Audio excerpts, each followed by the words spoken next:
What's your morning routine like? Get us started from the beginning. The beginning? You mean when the alarm clock screams at me like a freaking banshee? Fine. I drag myself out of bed. The trailer's usually lived in. First thing is emptying the tank. For a long time. Then I stare at the mirror and wonder what fresh nightmare today's gonna bring. Usually, Her Majesty has left the list. My sacred freaking scriptures for the day. Get milk. Cash paycheck. Confess sins. You know, the usual. The day doesn't really start until I am out the door, and the world starts trying to take me out. Let's talk neighbors. What's the best way to handle a noise complaint? Neighbors, right. Handle a noise complaint? First, you knock politely. If that doesn't work, you knock again. A little less politely. If they're still blasting that nonsense, well, then you gotta get creative. A well-placed care package on their front porch usually sends the message. Sometimes the message needs a little emphatic punctuation to be understood. The best way is the way that results in that blessed, beautiful quiet. You have to go grocery shopping. What's the absolute worst part of that experience? The worst part? You want me to pick just one? Is it the people who leave their cart in the middle of the freaking aisle like it's a modern art installation? Is it the screaming kids whose parents just let them run wild? Is it the cashier who moves with the urgency of a glacier? The absolute worst part is all of it. The whole darn thing. It's a building full of obstacles between me and my milk. And every single obstacle has a stupid, very testable face.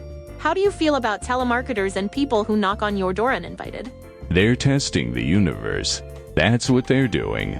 They're violating the one sacred rule, Nephi, alone. My front door is not a public forum. If I didn't invite you, you better have a darn good reason for being there. Like if you are on fire, or delivering a pizza I actually ordered. Otherwise, you are just giving me an excuse to test my greeting skills from a distance, with whatever's handy. I heard you have a dog. Is he a good boy? Chap? Yeah. He's the only sane one in this whole darn town, including me.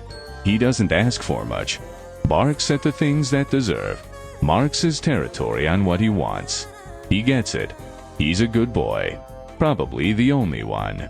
You seem to consume a lot of the health-related items.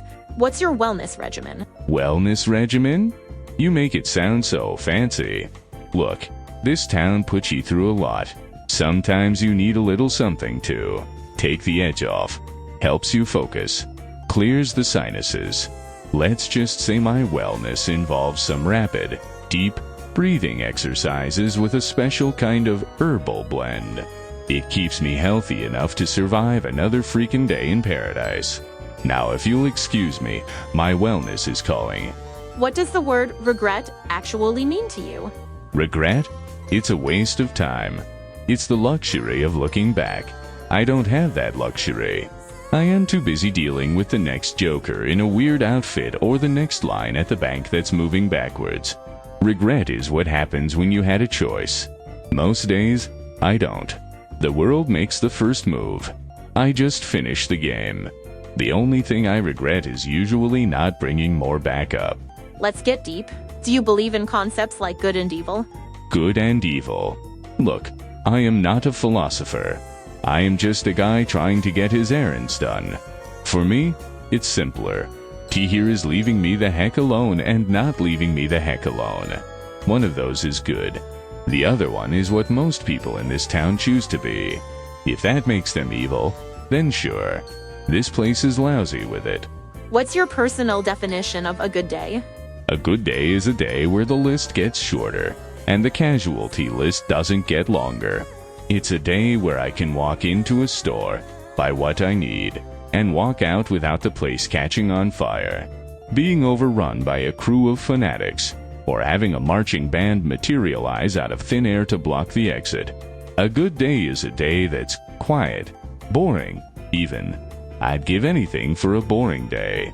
You mentioned you are the symptom, not the disease. What's the disease? The disease? It's paradise. This whole darn town. It's the festering. bubbling insanity under the surface of everything. It's the fanatical belief that your personal crusade is more important than my need to return a library book. It's the casual cruelty, the weaponized incompetence, the total lack of self-awareness. I am not the sickness. I am the freaking immune response. What's the most overrated thing in the world that everyone else seems to love? Hope. The foolish, blind belief that tomorrow will be better, that people are basically good, that things will work out. It's a delusion. It's the carrot that keeps the donkeys moving until they just drop. I don't run on hope. I run on caffeine, my usual vices, and the burning need to get to the next item on the list. Hope just gets in the way. Is there anything left in this world that can genuinely surprise you? Yeah, one thing. A simple act of common courtesy with no strings attached. Someone holding a door, letting me merge in traffic. Someone doing their job efficiently without complaining. Something normal. Something sane.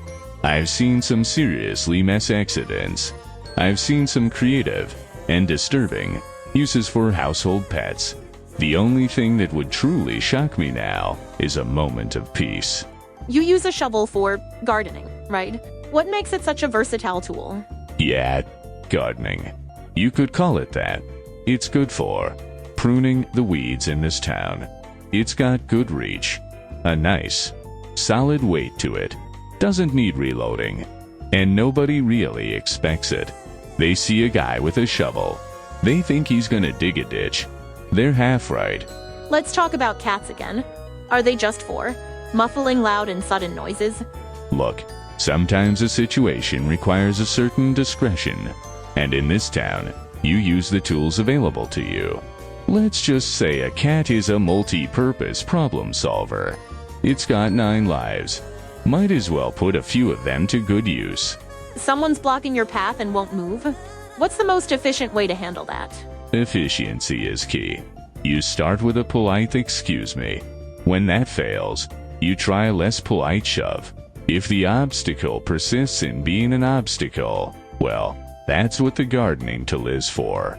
The most efficient way is the one that guarantees the path stays clear for the foreseeable future. What are your honest thoughts on the U.S. Postal Service? Everyone always asks me this. They deliver junk mail and bills. As long as they don't park in front of my driveway or make me sign for something, I don't give a darn about them. They're just part of the scenery. Honestly, considering what they have to put up with in this town, I am surprised they get anything delivered at all. Boxers or briefs? Whatever's cleanest. Priorities pale.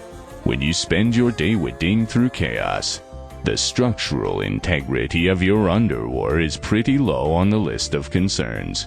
If you had to give one single piece of advice to everyone listening, what would it be? Mind your own freaking business. Just for one day. See how much better things get. So, what's actually next on your to-do list? Let's see. Item number 3. Pick up laundry. Seems simple enough. I am sure the place will be run by militant cultists or something. It always is. We done? Good. I am leaving.